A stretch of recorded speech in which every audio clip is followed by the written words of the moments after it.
Muy buenos días a todos, muy buenos días a todos en sus casas, aquellos que nos siguen con tanto afecto y cariño en nuestras celebraciones litúrgicas de Semana Santa. Hoy, Viernes Santo, se consuma la muerte de Cristo nuestro Señor en la cruz. Estamos habituados a ver la cruz que cuelga de las paredes y de nuestros cuellos, pero ignoramos el drama del dolor físico y espiritual que hubo en la crucifixión de nuestro Salvador. Los invito a ponernos en la presencia del crucificado. Según todas las probabilidades, la cruz de Jesús tenía solamente 2 metros de altura y tenía la forma de una T. A pesar de la idea que se ha hecho y que nos han dado de ella la mayor parte de los pintores y de los artistas, no hay que imaginar a Jesús llevando sobre sí, desde la casa de Pilato hasta el Calvario, la totalidad de lo que nosotros llamamos la cruz. Todos los documentos de la época romana nos muestran que el condenado llevaba del lugar de la condenación hasta el lugar del suplicio solamente el madero transversal. La frase que condenaba a muerte era la orden dada al verdugo de colocar el madero sobre los hombros del condenado. Coloca el leño sobre el esclavo. Este recibía el pedazo de madera sobre la nuca, que ataban sus manos a lo largo del pedazo de madera, e iban así a través de las calles hasta el lugar de la ejecución. Esta parte de la cruz, ella sola, pesaba unos 50 kilos, que era lo máximo posible para un hombre ya sometido al suplicio del látigo. A las afueras de las ciudades había lugares habitualmente utilizados para llevar a cabo las penas de la muerte. Se plantaban allí por adelantado unas estacas delgadas por la parte de arriba. Bastaba meter esta punta de la estaca en el agujero hecho antes en el madero que llevaba el condenado. Los pintores frecuentemente han representado a Jesús en la cruz, reposando sus pies sobre un pedestal de madera fijado sobre la estaca vertical. Pero ningún documento histórico puede confirmar estas imágenes. Se clavaban los pies del crucificado directamente sobre el tronco de la cruz, y no hay razón alguna para creer que no haya sido hecho así con Jesús. Por otra parte, no se lee en los evangelios ninguna indicación que haga creer que la cruz de Jesús fuese especialmente alta. La punta de las estacas estaba a unos 2 metros del suelo. Eso explica que los soldados hayan podido tenderle, acercarle sin dificultad una esponja empapada en líquido y atravesarle el corazón de una lanzada. Los dolores eran atroces, sobre todo en las manos, en las muñecas. Los clavos herían directamente los nervios principales. Y a cada movimiento del cuerpo, a cada movimiento de la cruz, los nervios hacían nuevamente contacto con los clavos y los dolores eran atroces.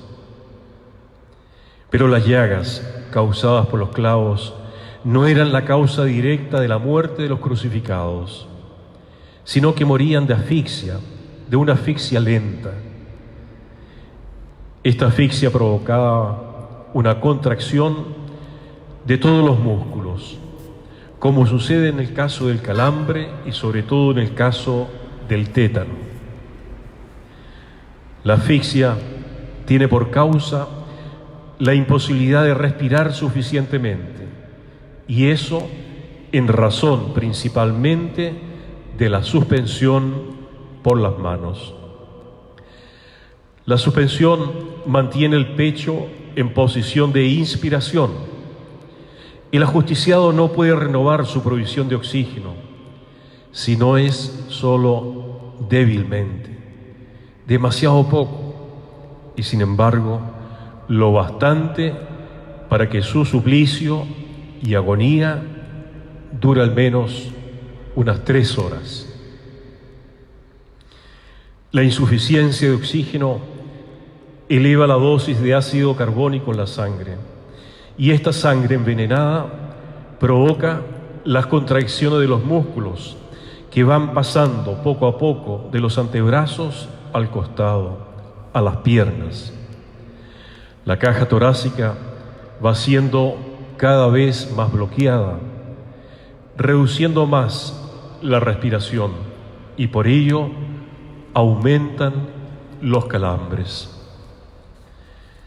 El ajusticiado tenía como único recurso pasajero levantarse un poco apoyándose en el clavo que atravesaba los pies, con el fin de disminuir la tracción ejercida sobre los brazos y reducir así la elevación de estos por encima de la cabeza. Y conseguía así respirar un poco mejor y disminuía las contracciones musculares hasta el agotamiento de las fuerzas de las piernas. El mecanismo del ahogo volvía a empezar de nuevo su curso. El condenado pasaba así su agonía, alternando los enderezamientos con los hundimientos, lo que constituía una lucha espantosa. Por eso es por lo que cuando se daba la orden de acabar con los condenados, le bastaba al verdugo con romper las piernas, como se hizo a los 2 compañeros de suplicio de Jesús. Incapaces de ahora en adelante de enderezarse para tomar aliento, se sentían completamente agotados. Incapaces de enderezarse para tomar nuevo aliento, se sentían totalmente aprisionados por el ahogo y la rigidez muscular. La muerte seguía casi inmediatamente. Preguntémonos, ¿qué hacemos nosotros? ¿Qué hacemos nosotros con nuestro dolor, con nuestro sufrimiento? ¿Es solo una inevitable experiencia negativa? ¿Es solo un tiempo perdido? ¿Es solo fuente de resentimiento frente a Dios?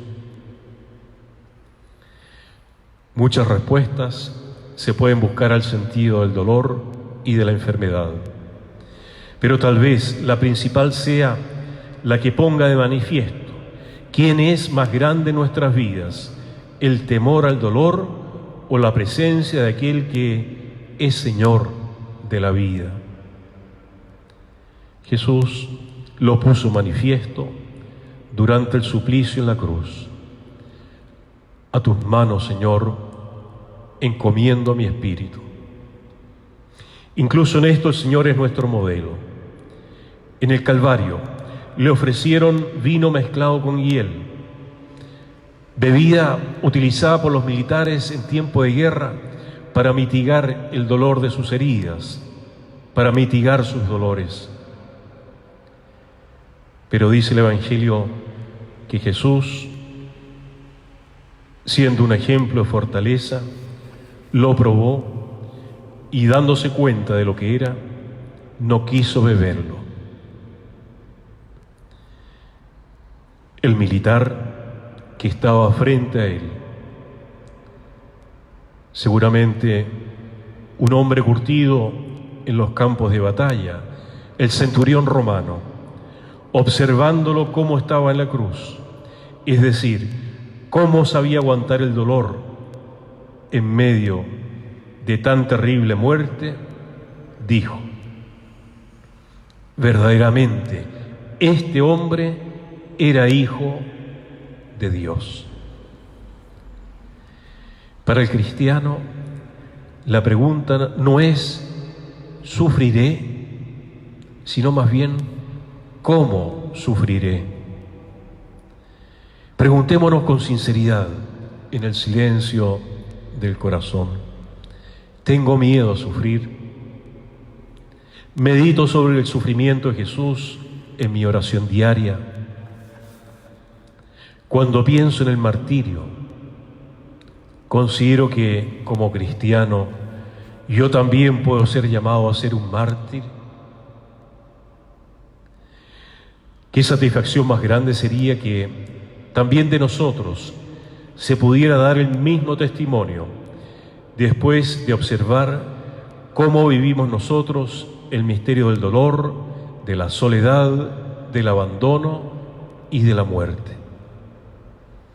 Verdaderamente esta persona es discípulo del Señor.